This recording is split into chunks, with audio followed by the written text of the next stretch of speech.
How to create an ING account. Una, i-download mo lang yung ING app sa iyong phone. Pagkatapos nun, open mo lang ang ING app. Allow mo lang to. Allow mo din ito. And pati yan, allow mo din yan. And then, i-click mo lang tong open an account. And then, pili ka kung ING Pay or ING Save. Itong ING Pay, pwede kang magbayad ng bills, send money instantly, and pwede ka rin mag-shop online. Itong ING Save, pwede kang mag-save dito ng iyong money at meron siyang interest rates up to 4% per annum. Pwede mong basahin itong kanilang data privacy statement. After that, i-click mo lang tong agree and continue. Ilagay mo lang dito ang iyong legal name, first name, middle name, and last name. And then, ilagay mo dito ang iyong email address. Kung wala kang email address, madali lang gumawa, gawa ka lang ng iyong Gmail account. Pagkatapos nun, click mo lang ang next. And then dito, enter mo ang iyong phone number. Then, makaka-receive ka ng 6-digit code dun sa phone number na in-enter mo. Ilagay mo lang dito. Pagkatapos nun, gumawa ka ng 5-digit passcode. Make sure na tandaan mo itong 5-digit passcode na to dahil ito yung gagamitin mo kapag i-access mo na ang iyong ING account.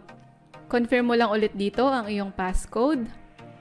Dito sa part na to, mag-verify ka ng iyong identity. So, magte-take ka ng selfie. Click mo lang tong yes, it's me. Allow mo lang ito. And then, itapat mo lang ang iyong mukha dito sa oval shape. Tapos, tatango ka pataas at pababa. Pagkatapos, buksan mo ang iyong bibig.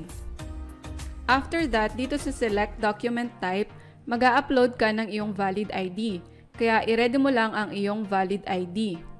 Pwedeng ID dito yung driver's license, old Philippine passport, or ang iyong bagong Philippine passport at Unified Multi-Purpose ID. Picturean mo lang dito ang front ng iyong ID. Pwede mo rin siyang i-crop kung gusto mo. Or kung hindi ka satisfied, pwede mo ring i-click itong retake.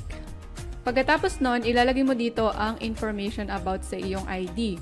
Ang iyong ID number, kung kailan ka ipinanganak, ang iyong city, municipality, at kung anong gender ka. And then dito, ilagay mo ang iyong residential and mailing address. Dito naman, ilagay mo ang iyong work information kung self-employed ka or employed, kung anong industry, at kung ano ang work designation mo. Next, ilagay mo ang iyong source of funds dito or kung saan manggagaling ang iyong funds na ilalagay dito sa iyong ING account. And then dito, tatanungin ka niya, where do you file your income tax? So, kung saang country mo fina-file ang iyong income tax, ilagay mo lang siya dito. Tapos dito, itik mo lahat ng box kung bakit ka nag-open ng account sa ING.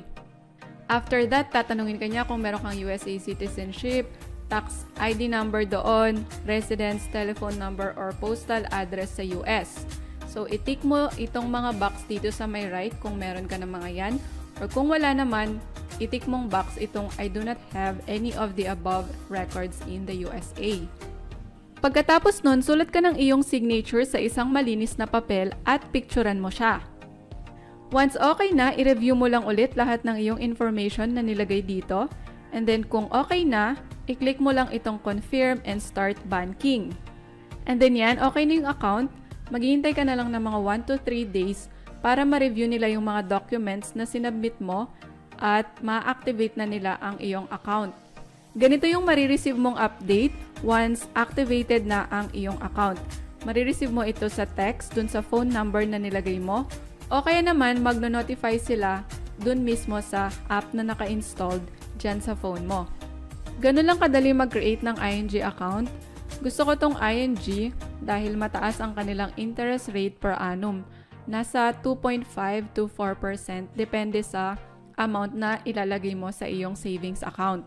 Isa pang maganda dito, para rin siyang mga traditional bank, covered din sila ng Bangko Sentral ng Pilipinas, member din sila ng PDIC, kung saan yung guaranteed deposit is hanggang 500,000 pesos. So in case mag-close man sila, meron ka pa rin habol hanggang 500,000 pesos.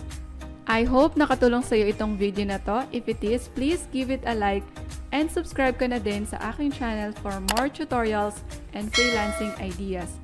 Thank you for watching!